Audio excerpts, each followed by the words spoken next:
اعوذ باللہ من الشیطان الرجیم بسم اللہ الرحمن الرحیم ولا تأکلوا اموالکم بینکم بالباطل وتدلوا بها الى الحکام لتأکلوا فریقا من اموال الناس بالإثم وانتم تعلمون ولا تأکلوا اموالکم اور نہ کھاؤ ایک دوسرے کے مال بینکم آپس میں بالباطل ناحق باطل طریقے سے ناحق وتدلوا بها اور تم پہنچاتے ہو یہ مال الی الحکام حکام کو لتأکلوا تاکہ تم کھاؤ فریقا من اموال الناس لوگوں کے مال میں سے ایک حصہ بالاسم زیادتی کر کے گناہ کر کے وانتم تعلمون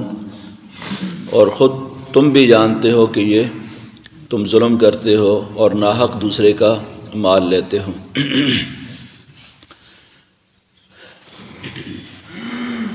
گزشتہ آیات میں رمضان المبارک سے متعلق احکام ذکر کیے گئے تھے۔ اس کے بعد اگلی آیات کے اندر جو ہے وہ حج سے متعلق احکام ہوں گے۔ درمیان میں رشوت سے متعلق یہ آیت جو ہے وہ ذکر کی گئی، اس لیے کہ جتنے بھی اعمال ہیں ان کا رزق حلال کے ساتھ بڑا گہرا تعلق ہے۔ عبادات کی قبولیت جو ہے اس کا سارا دار و مدار اس بات پر ہے کہ کوئی آدمی رزق حلال کھائے، اور قیامت کے دن جو 4 سوالات ہوں گے اللہ تبارک و تعالیٰ کی عدالت کے اندر، ان میں سے ایک سوال یہ بھی ہوگا کہ مال کہاں سے کمایا تھا اور کہاں خرچ کیا تھا۔ نبی اکرم صلی اللہ علیہ وسلم کا ارشاد گرامی ہے کہ کسی آدمی کی قدم اس وقت تک اللہ تبارک و تعالیٰ کی عدالت سے اس کی بارگاہ کے اندر ہٹ نہیں سکیں گے حتیٰ یسأل عن اربعین، ایک حدیث کے اندر عن خمسن، کہ 4 چیزوں کا جب تک وہ جواب نہ دے دے، اور ایک حدیث میں فرمایا گیا حتیٰ یسأل عن خمسن، یہاں تک کہ 5 چیزوں کے بارے میں وہ جواب نہ دے دے، اس وقت تک وہ اللہ تعالیٰ کی عدالت سے دائیں بائیں نہیں ہو سکے گا، ہٹ نہیں سکے گا، اس کے قدم وہاں سے ہٹ نہیں سکیں گے۔ عن عمرہ فیما ابلاہ، سب سے پہلے اس کی عمر کے بارے میں سوال ہوگا کہ عمر کن کاموں میں خرچ کی تھی، اچھے کاموں میں، برے میں، اللہ کی نافرمانی میں، فرما برداری میں، کن کاموں میں۔ وعن شبابہ، پھر اگلا سوال جو ہے وہ جوانی کے بارے میں ہوگا، بالخصوص جب انسان کی صلاحیتیں جوبن پر ہوتی ہیں تو شیطانی کاموں میں لگائی تھیں یا اللہ تعالیٰ کے کام کے اندر اس کے دین کے لیے کوئی کام کیا تھا تم نے، تو جوانی کی عمر کے بارے میں سوال ہوگا۔ وعن مالہ، اس کے بعد مال کے بارے میں سوال ہوگا۔ من این اکتسبہ، پہلا سوال یہ ہوگا کہ اس مال کہاں سے کمایا تھا،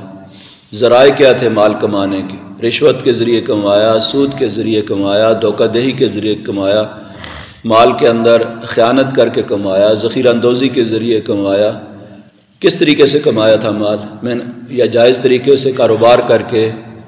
تجارت کر کے کمایا تھا۔ من این اکتسبہ، کہاں سے کمایا تھا۔ وفیما انفقہ، اور صرف کمانا ہی نہیں بلکہ خرچ کرنا بھی، کہاں کہاں خرچ کیا تھا۔ فیما انفقہ، کہاں کہاں، جائز کاموں میں خرچ کیا، ناجائز کاموں میں، شادیوں میں فضول خرچی کے اندر اڑایا تھا، اور بے مقصد کاموں کے اندر جو ہے وہ ساری زندگی جو ہے وہ سٹے اور جوئے کھیلتے رہے، فضول خرچیاں کرتے رہے، لوگوں کا حق ادا نہیں کرتے رہے، ان کاموں کے اندر ہی مال تمہارا خرچ ہوتا رہا، یا اللہ تعالیٰ کے راستے میں بندوں کے حقوق، اللہ کے حقوق ادا کرنے کے اندر خرچ ہوتا رہا۔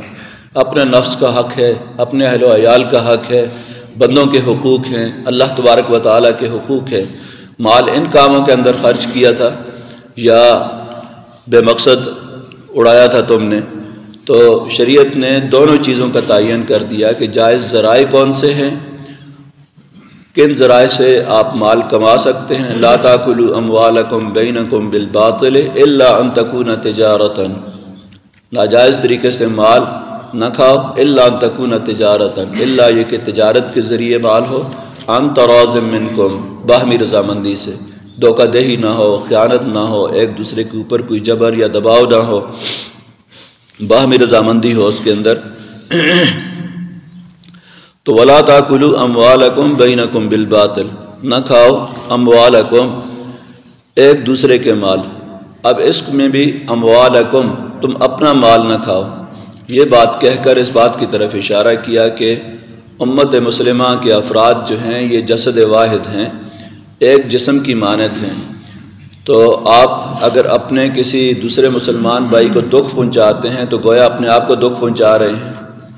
ان کا مال ناحق طریقے سے کھا رہے ہیں۔ تو ایسے ہی ہے جس طریقے سے کوئی دوسرا آپ کو دکھ پہنچائے تو آپ کے جسم کے اندر درد ہوگا، تکلیف ہوگی، تو یہ بھی تمہارا ہی دکھ ہے۔ اگر اس کو دکھ پہنچاتے ہو، ظلم کرتے ہو، زیادتی کرتے ہو، اس کا مال غصب کرتے ہو، ناجائز طریقے سے لیتے ہو، تو گویا کہ اپنے ہی وجود کے ایک حصے کو دکھ پہنچاتے ہو۔ وَلَا تَأْكُلُوا أَمْوَالَكُمْ بَيْنَكُمْ، آپس میں بالباطل، باطل طریقے سے۔ تو باطل ہر وہ طریقہ ہے جو شریعت کے خلاف ہے، جس سے شریعت نے منع کر دیا ہے۔ رشوت سے منع کر دیا، سود سے منع کر دیا، ذخیرہ دوزی سے منع کر دیا، یہ تمام کے تمام طریقے جو ہیں، دھوکہ دہی سے منع کر دیا، یہ باطل طریقے ہیں۔ ان میں سے ایک طریقہ اللہ تعالیٰ نے یہاں بھی باطل طریقوں میں سے ایک طریقہ ذکر کیا، تدلو بہا الی الحکام، یہ بھی باطل طریقوں میں سے ایک باطل طریقہ ہے۔ تدلو، تم پہنچاتے ہو اس کو، الی الحکام، حکام کو، عدالت کو، حکام سے حاکم کی جمع، اور حاکم سے مراد یہاں مجاز عدالت ہے، جہاں پر کوئی فریق مقدمہ جس کو یہ بات معلوم ہو کہ دوسرا آدمی حق پر ہے لیکن اس کے پاس کوئی ثبوت موجود نہیں ہے، اب یہ اس کی اس کمزوری سے فائدہ اٹھا کر جو ہے وہ اپنی چرب زبانی کے ذریعے دوسرے کا مال ہتھیا لینا چاہتا ہے رشوت دے کر، تو اس سے منع کیا گیا ہے کہ تدلو، کہ پہنچاتے ہو تم وہ مال الی الحکام، حکام یعنی مجاز عدالت کے پاس، لتأکلوا فریقا، تاکہ تم، اب یہاں پر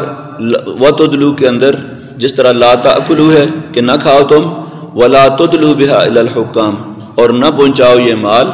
حکام کو، اسی طریقے سے دونوں جگہوں کے اندر جو ہے ممانعت ہے، نہ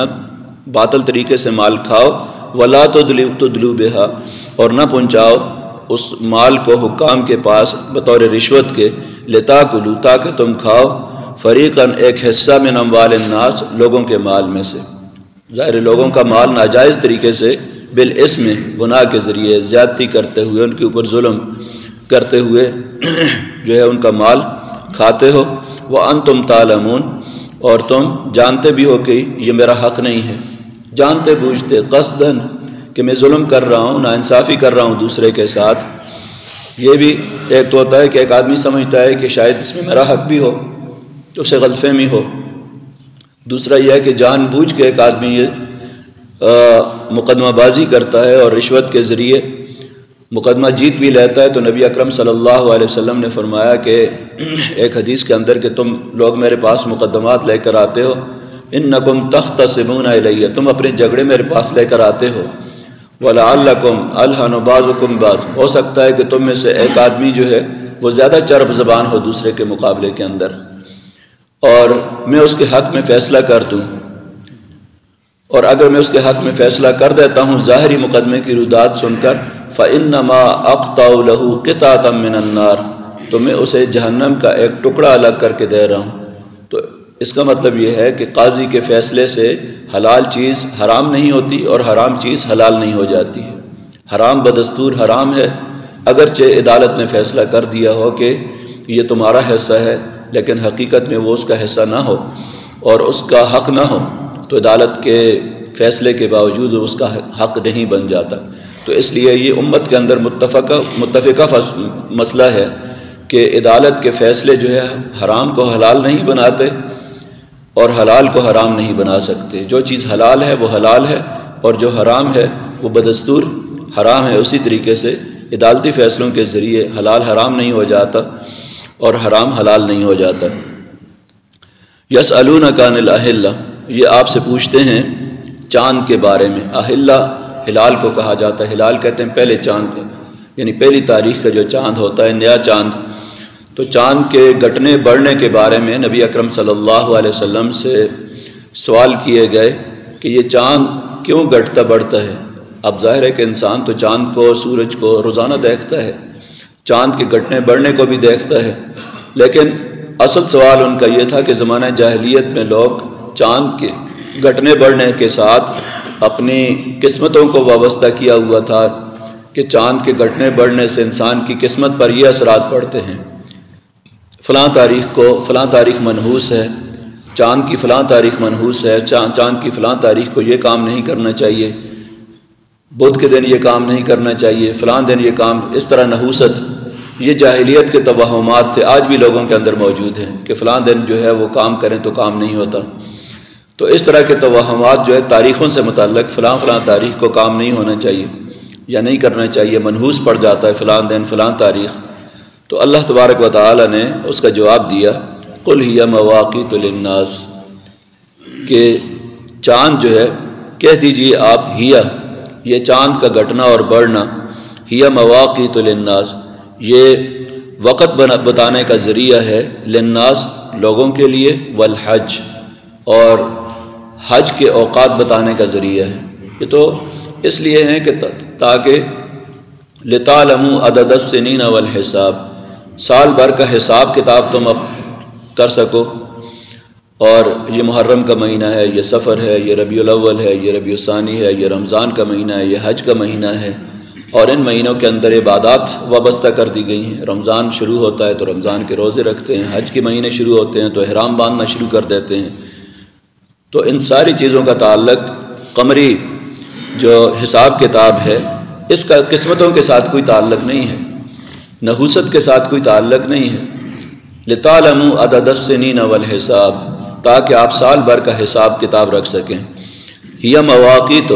مواقیت میقات کی جمع، اور میقات کہتے ہیں وقت کو، تو یہ وقت بتانے کا ذریعہ، وقت کی شناخت کا ذریعہ ہے لوگوں کے لیے، والحج اور حج کے ایام معلوم کرنے کا ذریعہ ہے۔ وَلَيْسَ الْبِرُّ بِأَن تَأْتُوا الْبُيُوتَ مِن ظُهُورِهَا،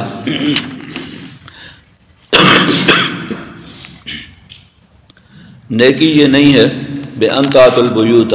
کہ آؤ تم گھروں کو، من ظُهُورِهَا اس کی پشت کی طرف سے، وَلَكِنَّ الْبِرَّ لیکن نیکی یہ ہے، مَنِ اتَّقَى جو حرام کاموں سے بچتا ہے، تقوی اختیار کرتا ہے اور حرام کاموں سے بچتا ہے۔ وَأْتُوا الْبُيُوتَ مِنْ أَبْوَابِهَا، آؤ اپنے گھروں کو ان کے دروازوں سے، وَاتَّقُوا اللَّهَ اور اللہ سے ڈرتے رہو، لَعَلَّكُمْ تُفْلِحُونَ تاکہ تم کامیاب ہو جاؤ۔ یہاں ایک اور زمانہ جاہلیت کی رسم کا ذکر کیا گیا، وہ رسم یہ تھی کہ دور جاہلیت میں جب لوگ احرام باندھ کر حج کے لیے نکل جاتے تھے تو اس کے بعد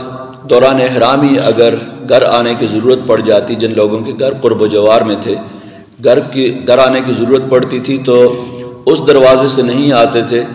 جو عام گھر کا دروازہ ہوتا تھا، کہتے تھے کہ اس دروازے میں سے تو ہم اس وقت آتے تھے جب ہم گناہگار ہوتے تھے، اب ہم نے حرام پہنا ہوا ہے، ہم پاک صاف ہو گئے ہیں، تو اس دروازے سے ہم نہیں آ سکتے۔ گھر کے پچھلی سائڈ سے اوپر سے دیوار پھلانگ کر آتے، یا ادھر سے کھڑکی بنا دیتے، یا ادھر سے دروازہ بناتے، یا اس کو توڑ کر آتے، مختلف صورتیں تھیں، کوئی توڑ لیتے دیوار کو، کھڑکی بنا لیتے، یا پھلانگ کے آ جاتے، لیکن گھر کی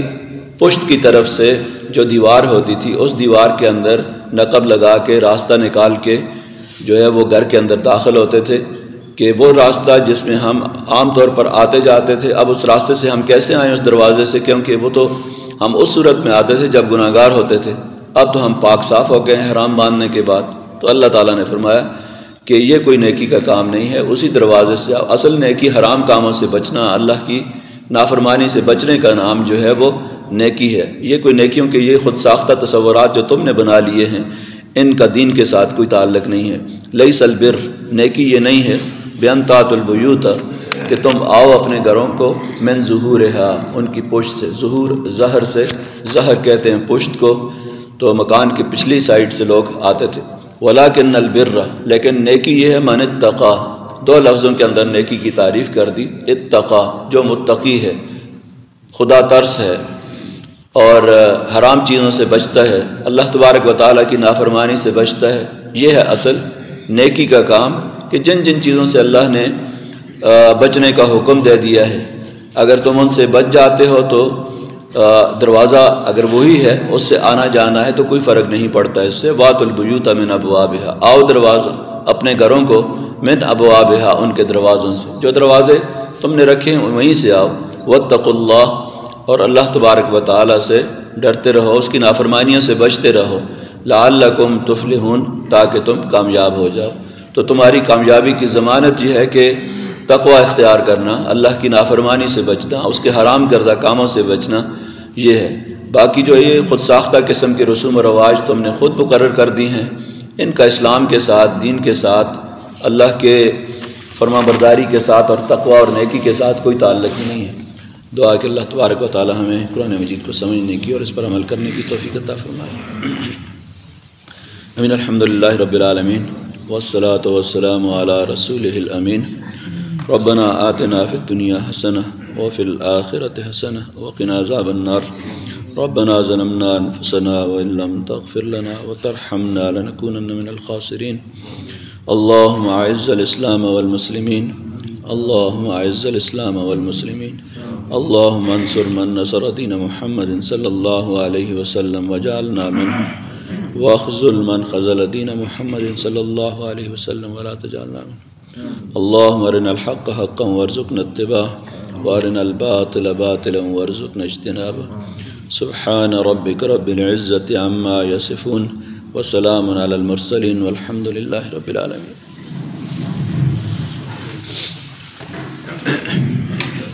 سوال میں آ رہا ہے جی عدالت کا حکم حلال کو حرام نہیں کرتا۔